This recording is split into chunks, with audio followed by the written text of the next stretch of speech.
work.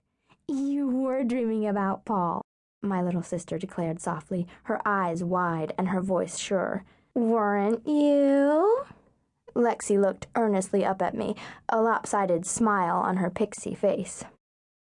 It was impossible to stay mad at my sister, even when I wanted to, much like it was completely impossible not to think about the fact that the only teenagers I'd come across so far since we'd entered this state had seen me with my nose pressed up against a window. What if they'd seen up my nose? As if the drool wasn't bad enough. "Lissy? Dream? Paul?" Lexi was nothing if not persistent. "Among other things," I muttered, casting a cautious glance in my mom's direction. She didn't know about Paul and me, if there was anything to know, and the last thing I wanted to do was spend the final leg of our car ride playing the probing questions game. Lexi got the message loud and clear, and she didn't say anything else. I stared out my window, watching the trees and telephone poles fly by, and keeping my eyes peeled for blue convertibles. After a while, the trees blurred together. I stopped wondering if anyone had seen up my nose, and I let myself get caught up in memory. Paul Carter, my next-door neighbor, partner in crime, best friend. Paul, who called me Weasel and insisted it was a term of endearment. Paul, who laughed with me, even when I wasn't funny. Paul, who had held my hand on the first day of kindergarten and sat on the beach with me after our first day of high school. Paul. I could practically see him as he'd been when our car pulled away, standing on the beach, sand in his dark hair, his eyes locked on mine. He'd kissed me. I'd been uber-crushing on my best friend, Paul Carter, ever since he'd dumped sand down my back when we were 4, and right before my parents, Lexi, and I had packed our bags and moved halfway across the country.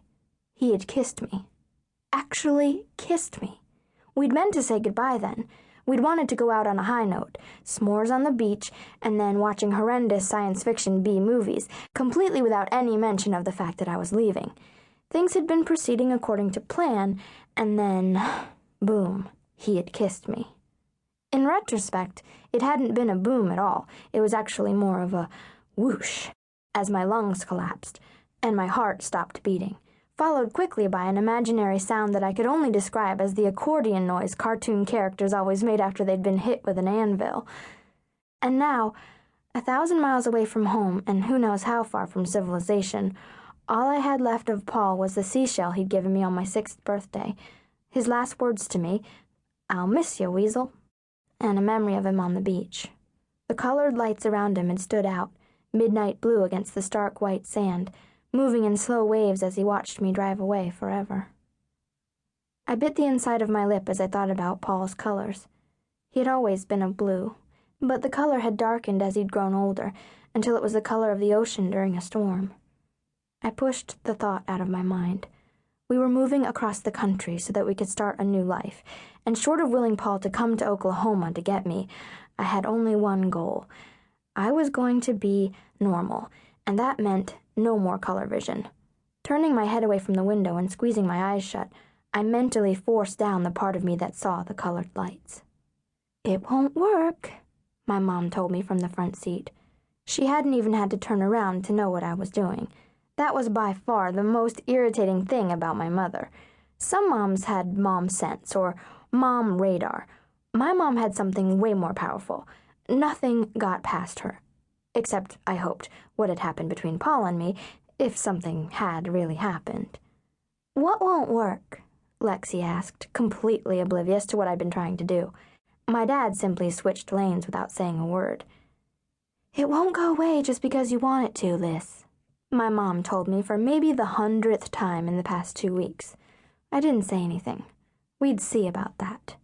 In the seat next to me, Lexi shot me a disgruntled look. "I don't see why you want to get rid of it," she told me. "Maybe if you hadn't always had your sight, maybe if your sight took a really long time to come, you wouldn't be so ready to get rid of it." Lexi shot a tortured look at our mother. "It will come, Lexi," my mom told her. My dad turned on the radio. The sight wasn't one of his favorite topics of conversation, especially lately. According to my mom, all the women in her family were gifted with some version of the sight, an ability to see what others could not.